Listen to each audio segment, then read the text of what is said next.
Sir, ಈಗ ಈ ದರ್ಶನ್ ಪ್ರಕರಣದ ನೋಡಿದ್ರೆ ಈ ಪ್ರೆಸೆಂಟಲ್ಲಿ ಏನು ಅನಾಲಿಸಿಸ್ ಮಾಡ್ಬೋದು? ದರ್ಶನ್ ಅವರು ಭಾಳಷ್ಟು ದೊಡ್ಡ ಕಾನೂನಿನ ಸಂಘರ್ಷಕ್ಕೆ ಒಳಪಟ್ಟಿದ್ದಾರೆ. ಭಾಳಷ್ಟು ಸೀರಿಯಸ್ ಪ್ರಕರಣ ಇದೆ. ರಿಮಾಂಡ್ ಅಪ್ಲಿಕೇಶನ್ ಎಲ್ಲವನ್ನೂ ಕೂಡ ನೋಡಿದಾಗ ಭಾಳಷ್ಟು ಸೆಕ್ಷನ್ಗಳ ಅಡಿನಲ್ಲಿ ಅವ್ರ ಮೇಲೆ ಚಾರ್ಜಸ್ ಇದೆ. 348 ಹಾಕಿದ್ದಾರೆ, ಎಕ್ಸ್ಟಾರ್ಷನ್ ಪ್ರಕರಣ ಇದೆ, 302 ಮರ್ಡರ್ ಪ್ರಕರಣದಲ್ಲಿ ಅವ್ರು ಆಗಿದ್ದಾರೆ ಅಂತ ಹೇಳಿ ಪೊಲೀಸ್ನವ್ರು ಹಾಕಿದ್ದಾರೆ.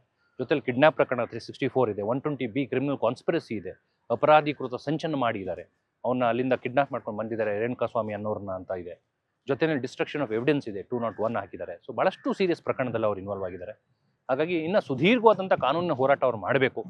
ಸೊ ಮತ್ತು ದರ್ಶನ್ ಅವರು ಒಂದು ವರ್ಷನ ಹೇಳ್ತಾರೆ, ನಾನು ಆ ಸ್ಥಳದಲ್ಲಿ ಇರಲಿಲ್ಲ, ನಾನು ಹೋದ ನಂತರ ಈ ಥರ ರೇಣುಕಾಸ್ವಾಮಿ ಅವ್ರನ್ನ ಇವರು ನನ್ನ ಸಂಗಡಿಗರು ಹೊಡೆದಿದ್ದರಿಂದ ಅವರು ಸತ್ತಿದ್ದಾರೆ ಅಂತ ಹೇಳಿ ಆ ವರ್ಷನ ತನ್ನ ಡಿಫೆನ್ಸನ್ನು ಅವ್ರು ತೊಗೊಂಡಿದ್ದಾರೆ.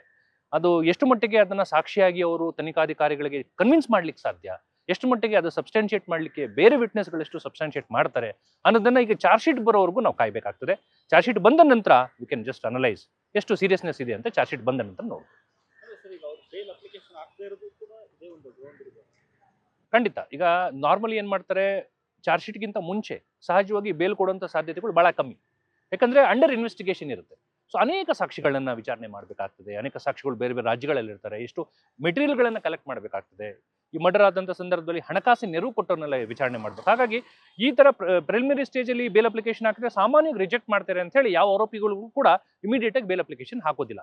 ಚಾರ್ಜ್ ಶೀಟ್ ಆದ ನಂತರ ಯಾರ್ಯಾರು ಯಾವ ರೋಲಲ್ಲಿ ಇದ್ದಾರೆ, ದರ್ಶನ್ ಅವ್ರ ಮೇಲೆ ಯಾವ ಸೆಕ್ಷನ್ ಅಡಿನಲ್ಲಿ ಚಾರ್ಜ್ ಶೀಟನ್ನು ಫೈಲ್ ಮಾಡಿದ್ದಾರೆ, ಅವ್ರ ಮೇಲೆ 302 ಅಡಿನಲ್ಲಿ ಹಾಕಿದಾರಾ ಅಥವಾ ಕಿಡ್ನಾಪ್ 364, 385 ಎಕ್ಸ್ಟಾರ್ಷನ್ ಮತ್ತು ಅಸಾಲ್ಟ್ ಹಲ್ಲೆ ಮಾಡಿದ್ದಾರೆ ಅಂತ ಹಾಕಿದಾರಾ, ಎಲ್ಲವನ್ನೂ ಸೆಕ್ಷನ್ಗಳನ್ನು ನೋಡಿಕೊಂಡು ಅವರು ಕಾನೂನಾತ್ಮಕವಾಗಿ ಸಲಹೆಯನ್ನು ತಗೊಂಡು ಆಗ ಆ ಸೆಕ್ಷನ್ಗಳಿಗೆ ಮೀಸಲವಾಗಿ ಅವರು ಅದನ್ನು ಚಾರ್ಜ್ ಶೀಟನ್ನು ಚಾಲೆಂಜ್ ಮಾಡಲಿಕ್ಕೆ ಬೇಲ್ ಅಪ್ಲಿಕೇಶನ್ ಆಮೇಲೆ ಹಾಕ್ತಾರೆ.